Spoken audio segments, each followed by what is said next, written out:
Hey, Craig. Hello, David. Uh, does anyone ever call you Craig? Everybody calls me Craig. I do have some nicknames. But sorry. So I mean Craig versus Craig, because in England we would say Craig, and in America you say Craig, right? No. Am I pronouncing it or am I right the The first time? second pronunciation is the one I've heard. We don't, um, I don't, it's actually hard for me to hear the difference between the two that you say, Uh huh. but I would say it's more the second version of my name. It's to me it's really noticeably different in England versus the US with a name like Craig. Craig. Okay, on to the real questions. Are you a curious person? Yeah, I like to figure things out. What is this and how come I don't understand it? Have you always been curious? Probably not. It's a skill that I'm learning, a talent that I'm learning about. So you say learning now. So when did you start seeing the benefit of curiosity? Was there? Did you think? Do you think that there was a time when you weren't curious enough and you've pivoted from that? Yeah, I think that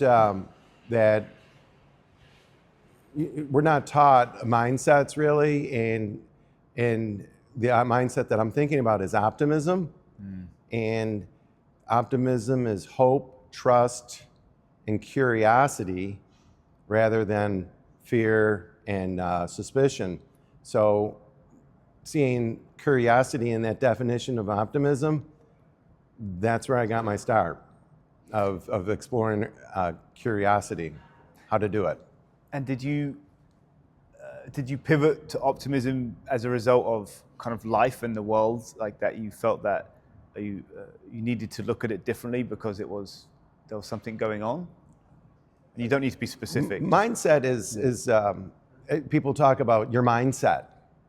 I was never able to answer that question. I always said to myself, the guy's talking about mindset, he's very upbeat, always upbeat. Why am I like not that way? Why am I different?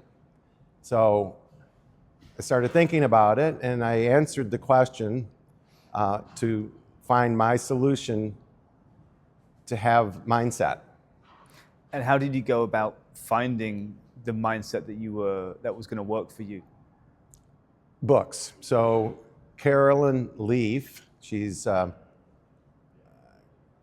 scientist, a scholar, a doctor, and I was reading her book, Think, Learn, Succeed, and it listed like 29 mindsets, but ultimately it's really love is a mindset, and that's kind of how I began studying it, mindsets. I realized that she had like 20 different mindsets, so it's a very big area, and I never put any of this information into my head.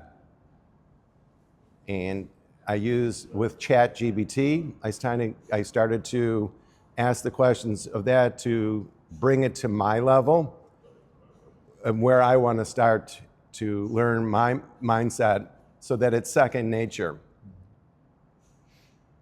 Practice makes perfect. Right. And as I study mindset, I'm learning and making it knowledge, and these words become the words that I can use because I didn't have a full understanding. I didn't know that these words belonged in the optimistic mindset.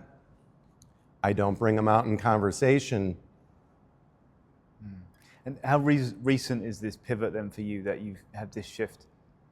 I would say it's this year, like back in September, somewhere along the line, that line. That's amazing that I'm catching you in this moment, and Yeah. in that short space of time, having found this new perspective or this new path to walk down. Like, how has it changed how you feel about life and how you feel every day? Well, I'm not sure I've had the breakthrough moment. So every day I need to be working on little pieces of it. The biggest benefit that I've realized is what Carolyn Leaf calls his mental self-care. And versus scrolling, doom scrolling on a phone.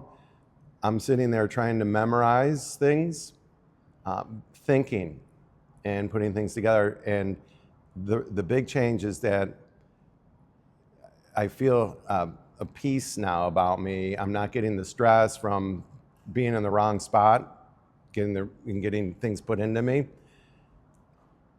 And I think it's just, that's what I see, is just a little bit of growth, being able to solve problems, but a little bit of frustration because I have not had the breakthrough moment where it's natural.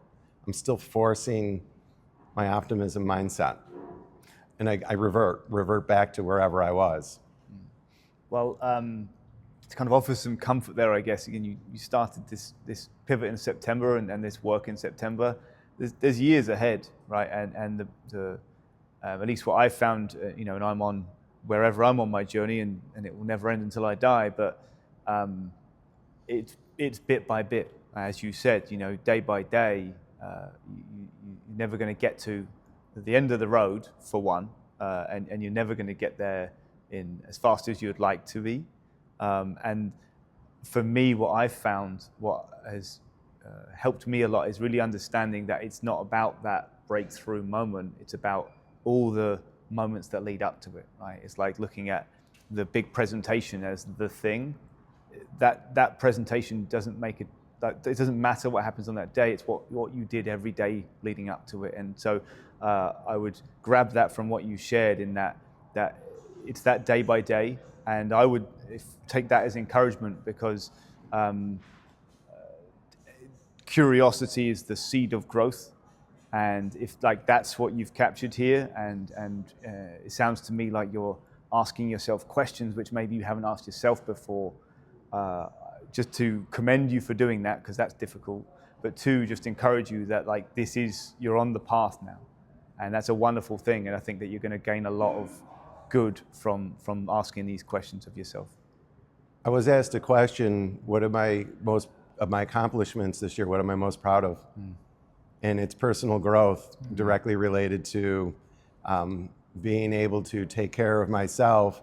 And what I do, we're always meeting and talking about what identity am I growing into. And this, I can really feel something growing, because I'm now asking the right questions. I'm on a trail, on a journey, I'm on an adventure. I have to say, it's inspiring your age that you're thinking this, and you're making these efforts. That's really a wonderful thing to see. So again, kudos to you for doing that. So how does your curiosity manifest in you outside of the deliberate learning about mindset and whatnot?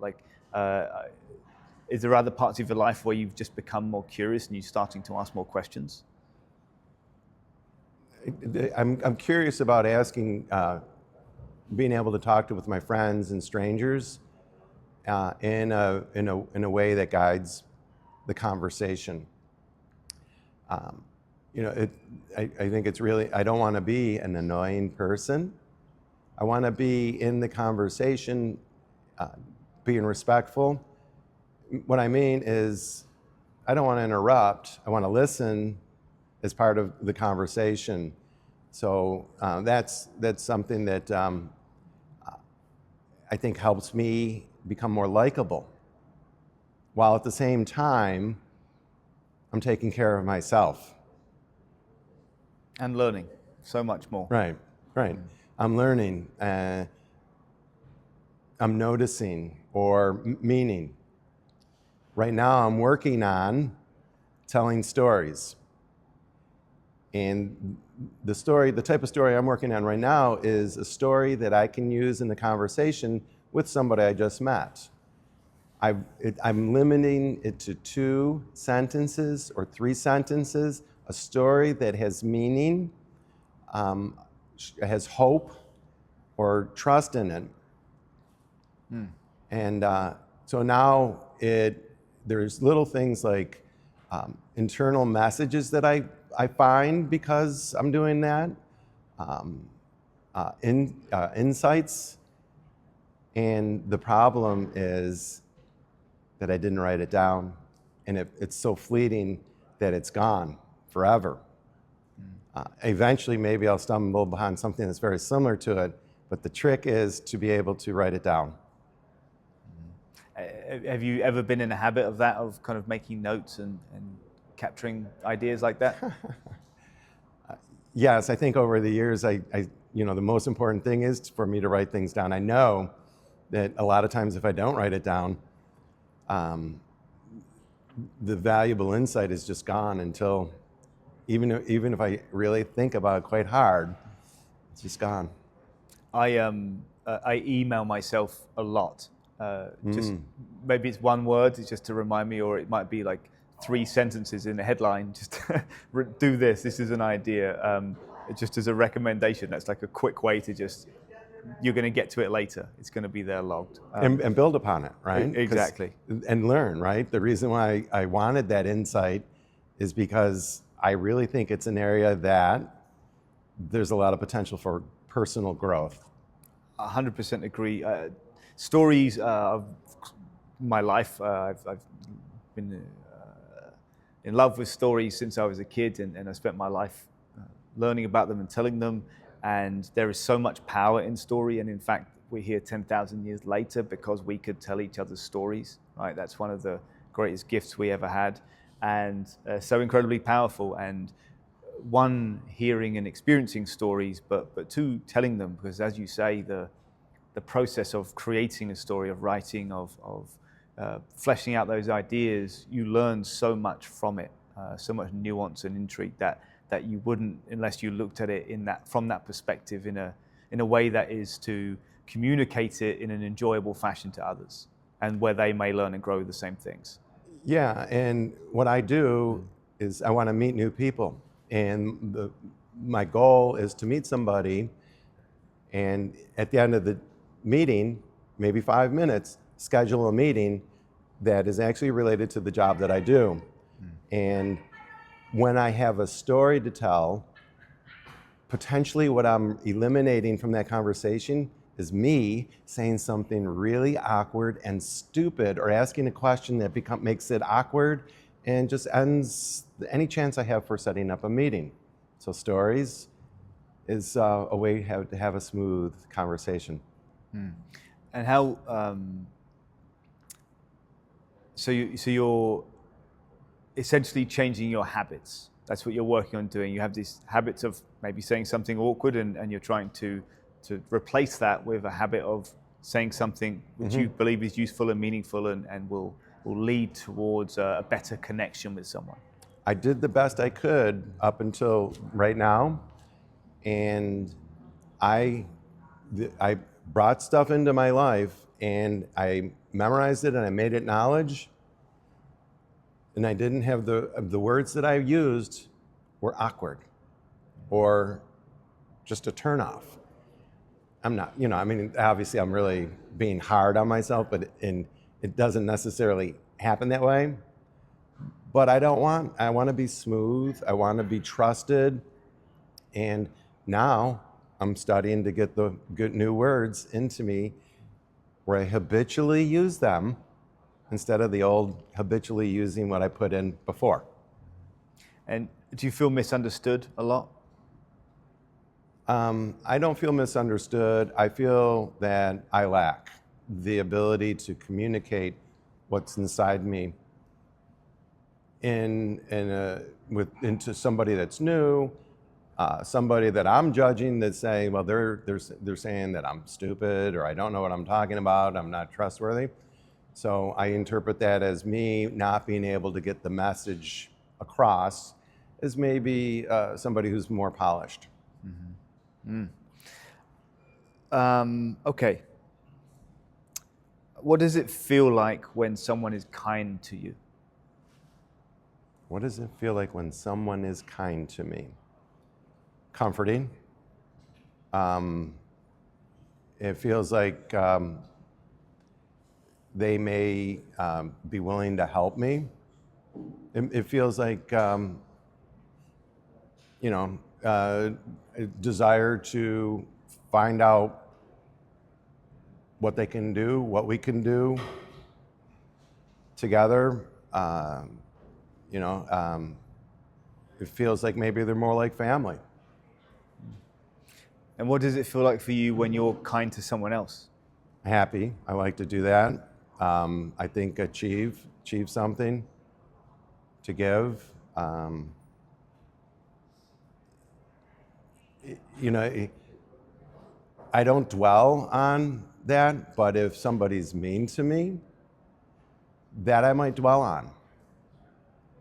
So I guess when someone is nice to me, it's just relaxing. My mind rests or it quiets down.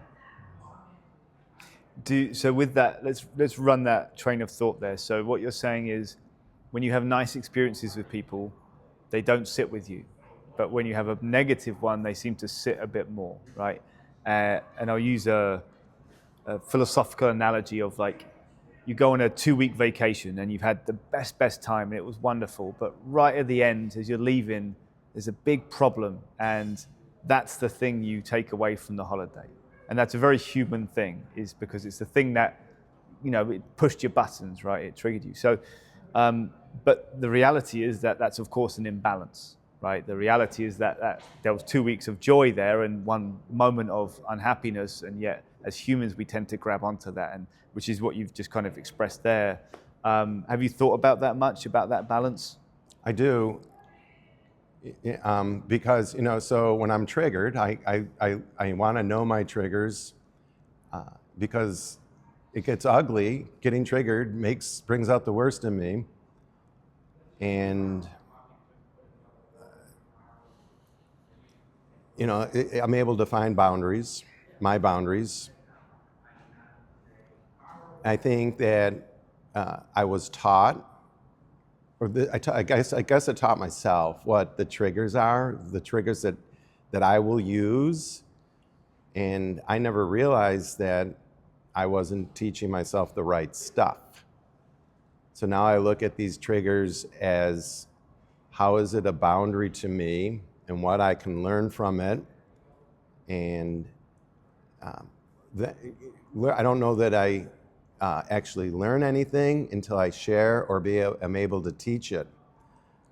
I also feel that I'm more patient if I find, I know my triggers, I know some of my triggers, but usually it's me getting angry and making an ass of myself, yelling or whatever, the scene. And then I feel guilty and bad. That from that point on, it's probably going to take me 60, 90 days to actually learn the new information that I feel was important and that I should have known.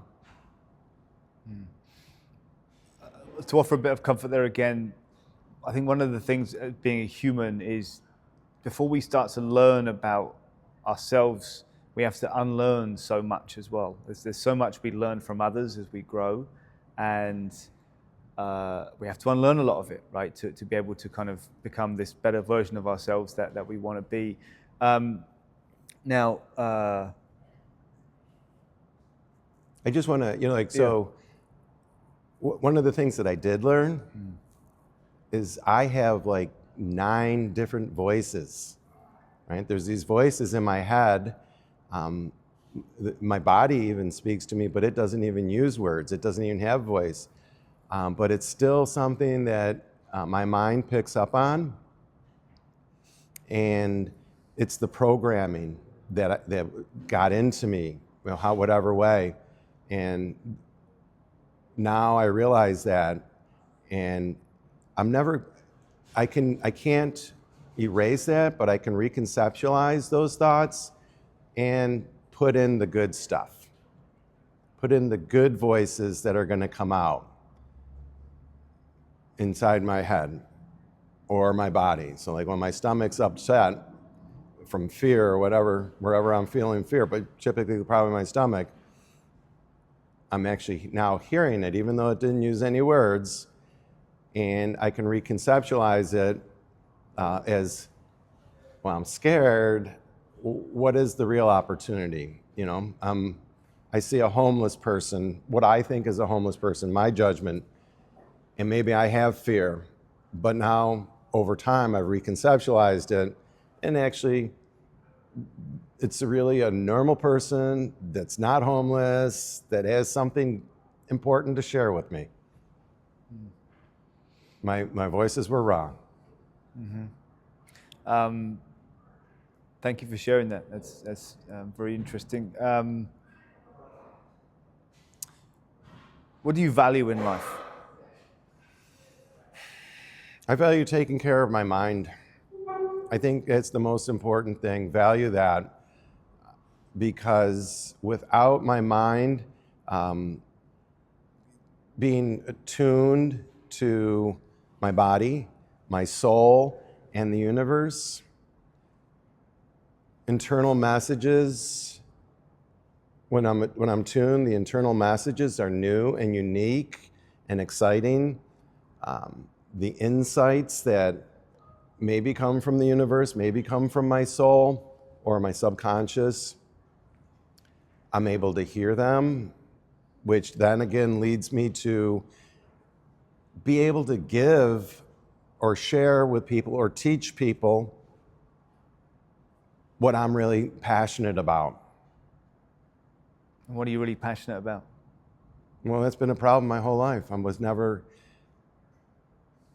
the things I'm passionate about are not what I work on. I'm passionate about repairing my house.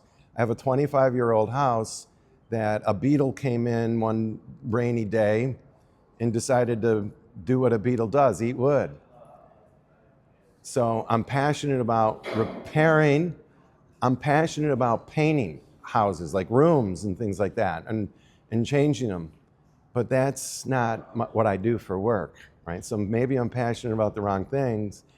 And one of the questions that I'm struggling with is that, that feeling of what I know, what passion feels like, bringing it to what I need to do and want to do and have that same passion. I hope what I find is that I learn how to grow my passion and feed my passion. I call it a passion, but I don't feel like it's passion because I'm afraid. If I have fear in meeting people and setting up meetings and not judging myself that they're saying there's something wrong with that guy, I would never set up a meeting with him.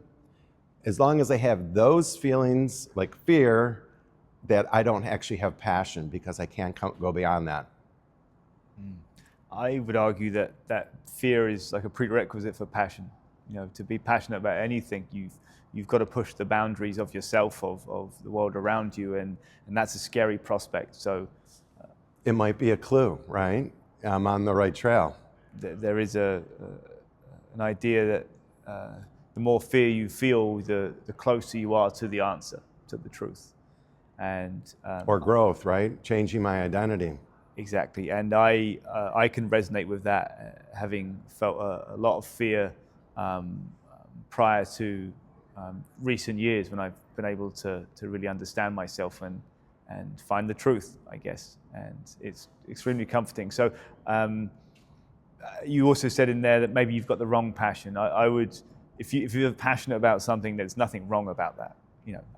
With exceptions, of course, but generally, if you're passionate about it, there's nothing wrong with it, and whether you're able to profit from it is almost irrelevant. It's great if you can, but it sounds like you found things you enjoy in life, like building things, doing things with your hands, like being creative and solving problems. And I have a lot of passion for that too. It's very rewarding to solve problems. How does it make you feel to solve problems? Well, I love it. I love solving problems. And one of the things I spoke of earlier, I'm very grateful that I've grown personally. So maybe I'm measuring it wrong. And I'm measuring it by doubt. I can't do this. But in reality, the measurement was that I'm most proud that I'm actually changing my identity. And I didn't measure it that way. I measured it with doubt. That's amazing, and again, congratulations, because Thanks. you've done the hardest part of the work is over, and that's deciding or becoming aware you want and need to do it, and you're on the path. So it's a wonderful thing. Last question I'll give you: if you look back 25 years ago, let's say, pre-internet, what do you wish you had done more of 25 years ago? I wish I would have done more persistence, right? Find something that I had a passion about and not forget what that something is, and work at it and work at it and work at it and build it. Not just forgetting it, not getting the results that I want, and moving on something else. So I think that 25 years ago, I wish I would have read Learn, Think, Succeed, so that I actually knew how my brain worked. That makes a lot of sense to me. It's commitment, right? And commitment is hard in a world that requires so much of you and distracts you so much. Even pre-internet, it was we have to survive. We have to, in many ways these days. It used to be just kind of shelter and food and water, and now there's so many different types of survival in the world. Social survival, work survival, whatever it might be, and it makes it hard for us to take that leap and commit to those things. So I can resonate with that sentiment. 25 years ago, I wish I would have had the mantra, this can be done. I can fix this. I can add to this. So what would be your Whether message it takes to me 25 years or not to do it, it will be something that's beautiful. And so what would your message be to people who are in their 20s and their 30s or 40s who are not necessarily happy in what they're doing and they feel like they want more out of life, and they haven't found that passion and they haven't committed to something to kind of put their life towards and their energy towards, but someone who's leaning in that direction, what would you say to them? Well, I think that people who are very young, they're very intelligent, very smart, very capable, and creative. I know they're creative as well. But I think that they need to build the network. They need to find the mentors. And they need to do it themselves. So not farm out work, not call the repairman, not call the psychiatrist, not call the teacher. Do the work yourself. Learn to learn. Learn to learn. Learn how it is to learn. And I don't think we were taught, right? That's not how, in this country, it worked. You were taught that this is the test. If you can memorize all of this stuff, then you'll do well in this school. And I think that's a bad model. I think our strength is that I'm way different than everybody else, and a personal belief that I have about myself is that I can't memorize stuff.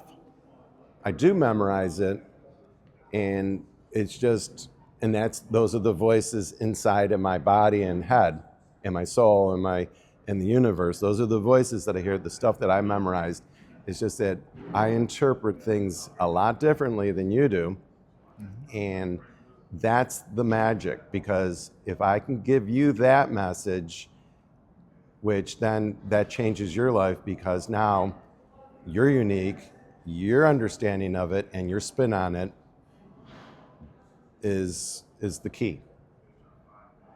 Wonderful note to end the questions on. Thank you so much for sharing all that. That was so interesting. And now, to finish off, I'm going to give you an opportunity if there's something that you wanted to share, you didn't get a chance to, or you can ask me a question, or you have a couple of minutes for yourself.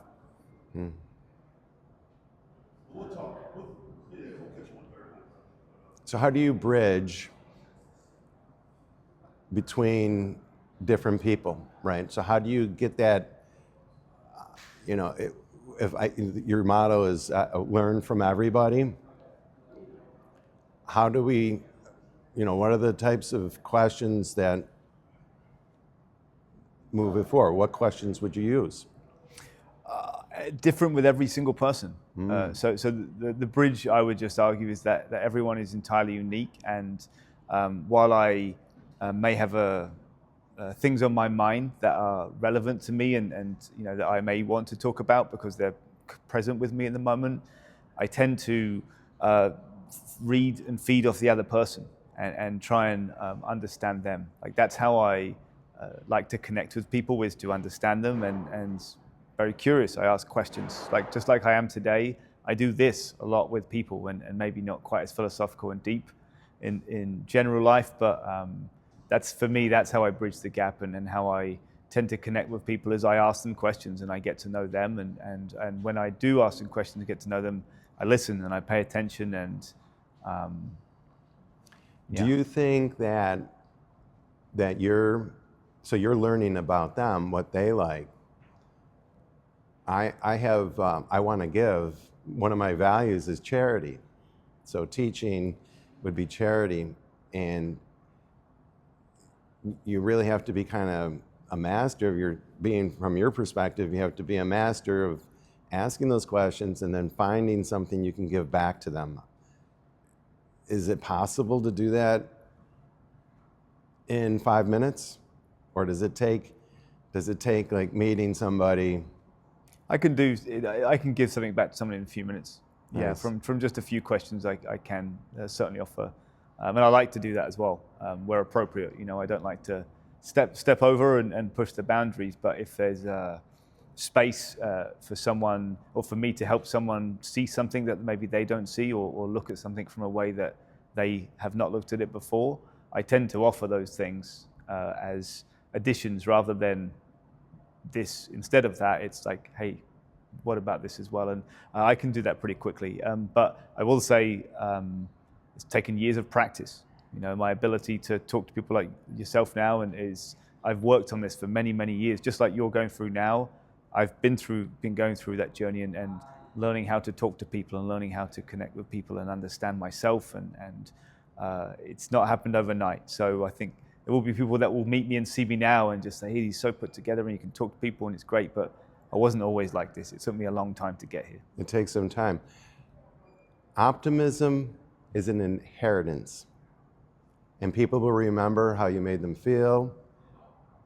And I think that's, that's how we can leave a legacy, is making sure that somebody, after we speak with them, are more optimistic about tomorrow or later this afternoon.